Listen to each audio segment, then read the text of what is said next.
Hi, so good day everyone. We are the Group 3 of PSBA Marketing 3A, and today let's discuss personal finance management. So the personal finance definition. Personal finance defines all financial decisions and activities of an individual or household, including budgeting, insurance, mortgage, planning, savings, and retirement planning. Understanding these terms can help you better control your funds and prepare for future financial success. At a very basic level, personal financial management simply means gaining an understanding of your financial situation in order to make the most out of your assets in day-to-day life and in planning for your future. The 5 areas involved in personal finance are income, saving, spending, investing, and protection. Specifics of personal financial management. First, managing income and cash flow. By tracking and comprehending your income and expenses, you may make the most of what you earn and ultimately accumulate cash that can be used to other concerns and position you for a secure financial future. But how specifically should you track your finances? Maraming paraan upang matrack ang iyong finances. Bilang isang working student, inumpisahan ko ito sa pagbibilang ng lahat ng aking kinita sa buong buwan. I have my own list of monthly income. I have a separated list for my expenses and how much I spend in that same period. Through this, I can clearly track the flow of my cash and finances. I can adjust accordingly, perhaps cutting expenses or avoiding spending money on unnecessary things. Managing financial security and growth. These are areas you can look into effectively only after you've mastered cash flow management enough to have some expendable capital to put it into necessary insurance and strategic investments. One of its example is insurance. You need good insurance to protect your family and yourself from financial disaster. Establishing liquid savings. Another excellent investment tip is that you should have some of the money you set aside for development or savings on hand in case of emergency. It's seeking out different types of investments meant for long-term growth and allows you for quick transaction. For example, commodities like accessories, gold, or silver that can be traded in cash. Alam niyo saan napupunta yung pera niyo? Kung hindi, then kailangan mo na siguro gumawa ng personal cash flow management system. Ano nga ba yun? Ito ay isang sistema na nagmamanage kung ano ang ginagawa mo sa pera mo kada buwan. Hindi lang sa kung paano ka gumastos, kung hindi sa overall na pag-handle mo sa cash each month.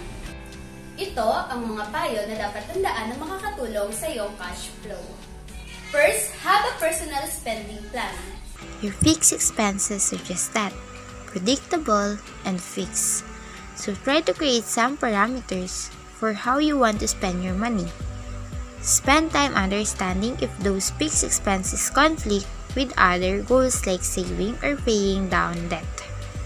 Second, map out your cash flow. Begin with a spreadsheet or a blank sheet of paper for each pay period and list what the pay periods needs to cover. Third, allocate money in each pay period. Get paid twice a month, figured out which paycheck is used for which expenses. If your first paycheck of the month goes to mortgage and personal expenses, then make sure your second paycheck funds all your savings and other expenses. Fourth, identify your spending methods. Try to do all your spending from one account or one credit card and pay it off religiously each month. So steps for money management and financial planning.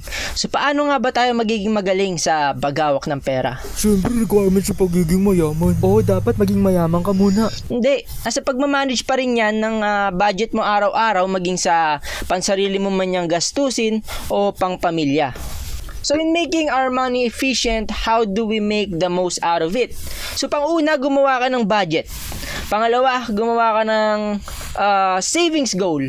Pangatlo, bayaran mo yung mga natitira mong utang. At pag nasunod mo yung mga ito, magkakaroon nito ng epekto hindi lang sa monthly budget mo, kundi na rin sa overall financial future mo na rin. What truly separates the rich from the poor? Ang mahirap ay mananatiling mahirap ang mayaman ay mananatiling mayaman. Karamihan sa mahirap, isang kahig isang tuka dahil ang sahod na nakukuha nila sapat lang para sa budget nila araw-araw. Minsan ay walang natitira upang makapag-save sila dahil sa mga bayarin. Kung makakapag-save man, ay pambili na lang ng luho ang nasa isip. Samantala, ang mayaman, bago sila naging mayaman, isinantabi muna nila ang kanilang luho at ginamit ang pera upang mag-invest. Ang pagiging matalino sa pagbabudget ng pera ay nasa mindset ng isang tao. Kaya nasa sa iyong palad ang iyong kapalaran kung ikaw ba ay mananatili sa pagiging mahirap o pagiging mayaman.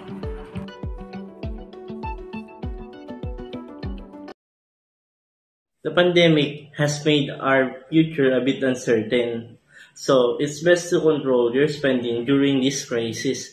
Be more strict about the budget allocation and prioritize your survival needs like food, rent, and shelters.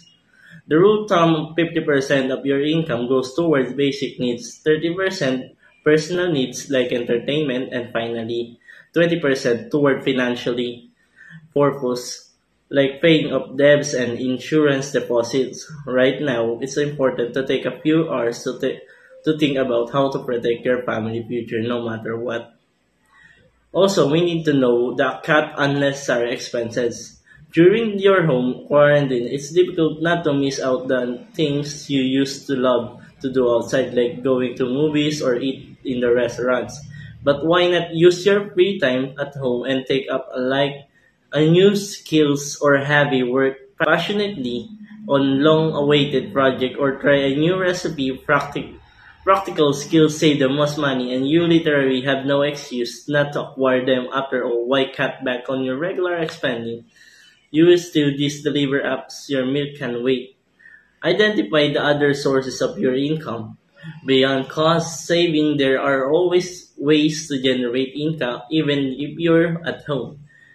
These are many vaccines online at the moment. Consider applying for one that you can do evenings or weekends if you still have your current time. Establish an emergency funds in times of a great uncertainty.